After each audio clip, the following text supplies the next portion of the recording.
heavier than the Great Pyramid, taller than a 60-story skyscraper. It is the most famous concrete structure in history. Welcome to the Hoover Dam. Today, it's a tourist icon, but in 1931, this place was hell on earth. For millions of years, the Colorado River was a wild beast. Farmers called it the Red Bull. In spring, it drowned crops. In summer, it dried up and killed them. To tame the West, engineers needed a collar on the beast. They needed a massive dam, right here, Black Canyon. The location was a nightmare. Middle of the Nevada desert. No roads, no power. But then, the world broke. 1929, the Great Depression. America was starving, 25% unemployment. Men needed work, any work, even if it killed them. Rumors spread that the government was hiring. Thousands of families packed their cars and drove into the emptiness. They built Rag Town. No toilets, no clean water, just heat, rattlesnakes, and dust. 42,000 men applied. Only 5,000 would be hired.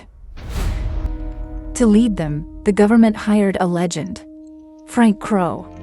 They called him Hurry Up Crow. Crow wasn't just an engineer, he was a general. And he had a contract that fined him $3,000 for every single day he was late. The 6 companies consortium won the bid, the largest federal contract in history. But here was the first problem. How do you pour concrete in a rushing river?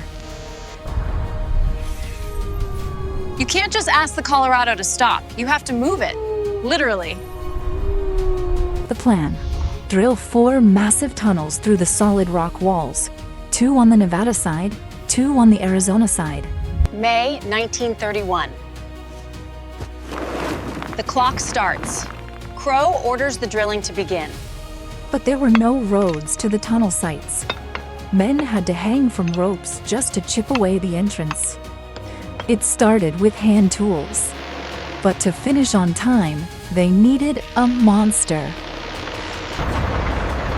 Enter the drilling jumbo.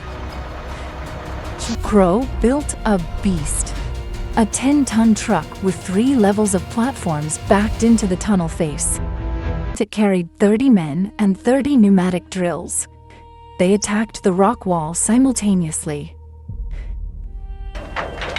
It was loud, it was dusty, and it was a race. One team versus the other. Crow pitted the Nevada crew against the Arizona crew. He offered bonuses to whoever drilled faster. Drill, load, blast, clear, repeat, 24 hours a day. They were tearing through 16 feet of solid volcanic rock every single day. But the tunnels were a death trap. The trucks, called jaywalkers, spewed exhaust. Carbon monoxide. It pooled in the dead air. Men would get dizzy and collapse. They called it pneumonia to avoid insurance claims. But it was gas poisoning. Dozens died in those tunnels. But with thousands waiting in line for a job, if you quit, you were replaced in an hour. Despite the cost, they finished the drilling in just 1 year. The tunnels were ready. But rough rock slows down water. They had to line the tunnels with 3 feet of smooth concrete. They created the world's largest polished pipes. November 1932. The moment of truth. To turn the river, they dumped tons of rock into the main channel to block it.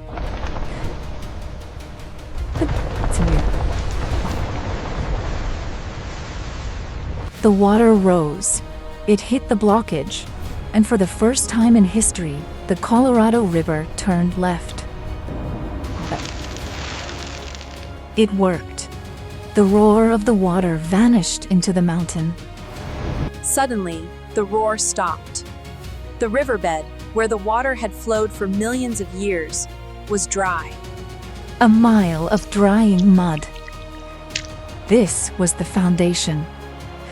They built 2 temporary dams, one to stop the water coming in, one to stop it flowing back. Now they had to dig down to the bedrock. Steam shovels removed 500,000 cubic yards of muck. They couldn't build on mud. They had to hit solid rock. And once they did, the real danger began.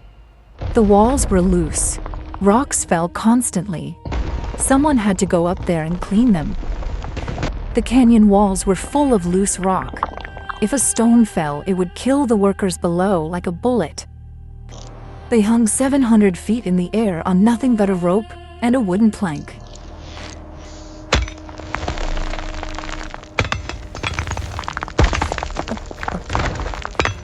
Their job: knock the loose rocks down before they fell on someone else.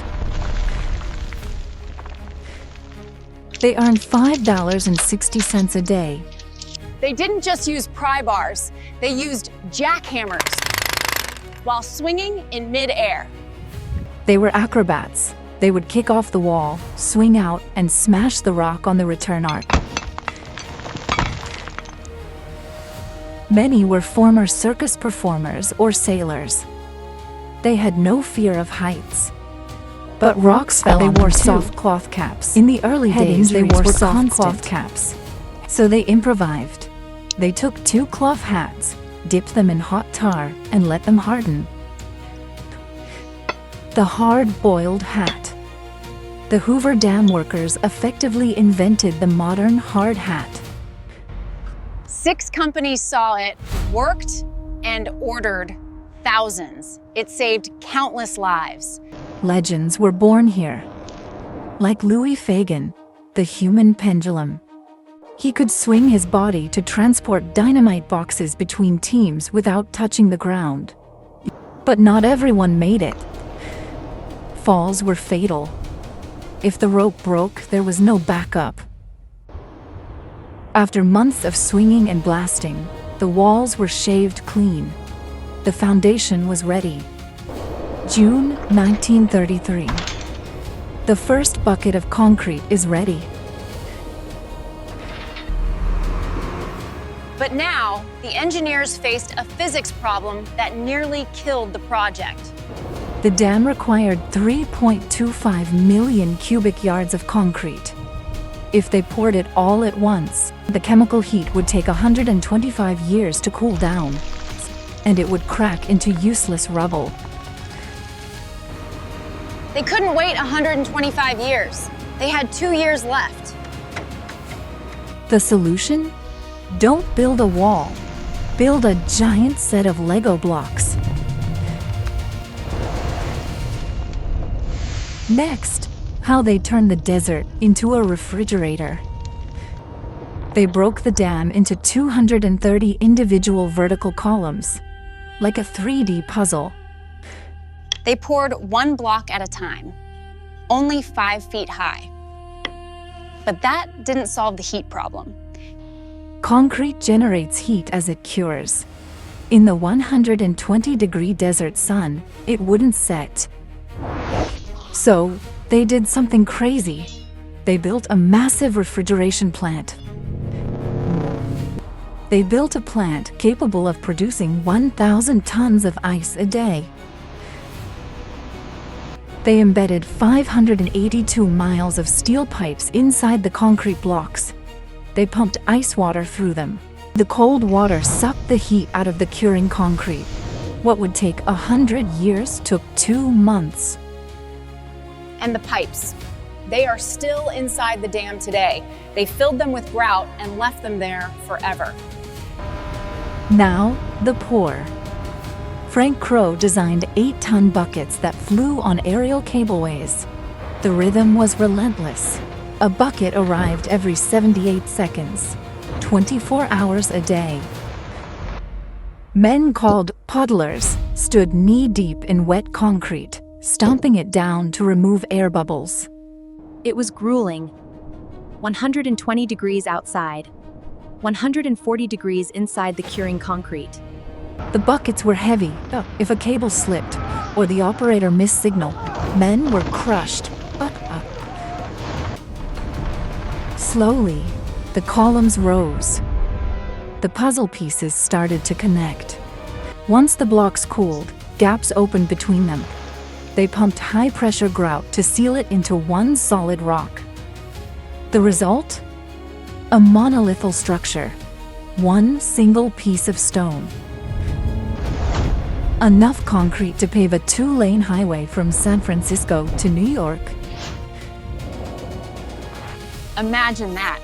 A road across the entire continent. That's how much concrete is sitting in this canyon. The men had a mascot, a stray dog that followed them everywhere. He was the heart of the crew. Tragically, he was crushed by a truck. The men buried him in the concrete mix. He is part of the dam forever. By 1934, the dam was rising ahead of schedule. Crow was winning. But nature had one last surprise. A drought was ending. The river was rising fast. They had to finish the intake towers before the water topped the diversion tunnels. 4 giant towers. The lungs of the dam. They built 4 massive towers, 2 on each side. They look like Art Deco castles.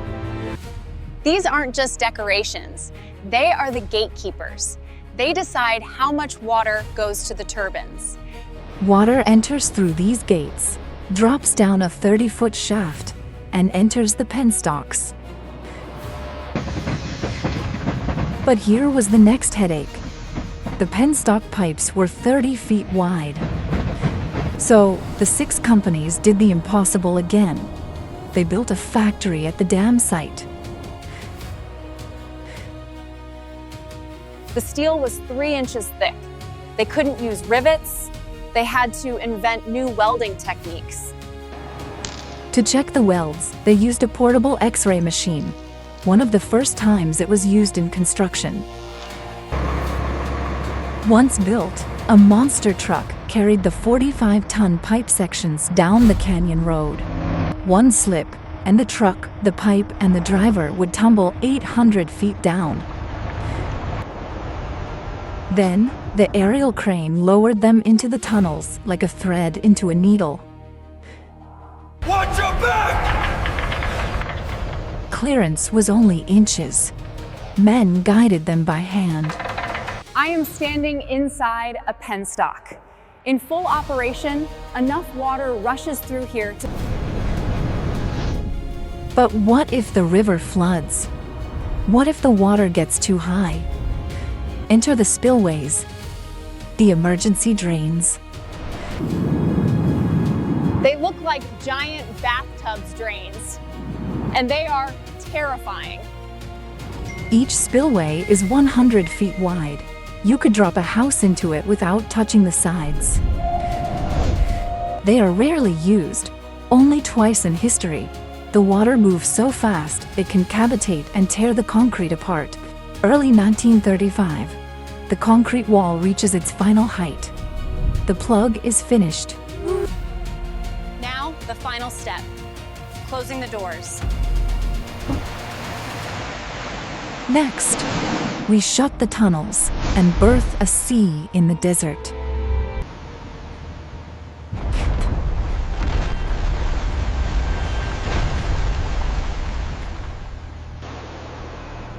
For the first time in geologic history, the Colorado River stopped. Behind the dam, the water began to rise. Lake Mead was born. It took 6.5 years to fill completely. It is the largest reservoir in the United States. The rising water swallowed entire towns. St. Thomas, Nevada lies at the bottom of the lake today. While the lake filled, work shifted to the powerhouse. Crow finished the dam 2 years ahead of schedule. A miracle. But it wasn't making power yet. They had to install the generators. 17 massive Francis turbines, each weighing hundreds of tons. The pressure of the lake pushes water against the blades. The energy of the river becomes lightning. October 1936. The first generator comes online. Hoover Dam power built modern Los Angeles. It built Las Vegas. It lit up the West. The dam cost $49 million, but the sale of electricity paid back every single cent to the government with interest. He added Art Deco sculptures, the winged figures of the Republic. They say rubbing their toes brings good luck. The Colorado River fought the engineers, and for now, the engineers won. Next time, we leave the desert for the jungle. See you in Panama.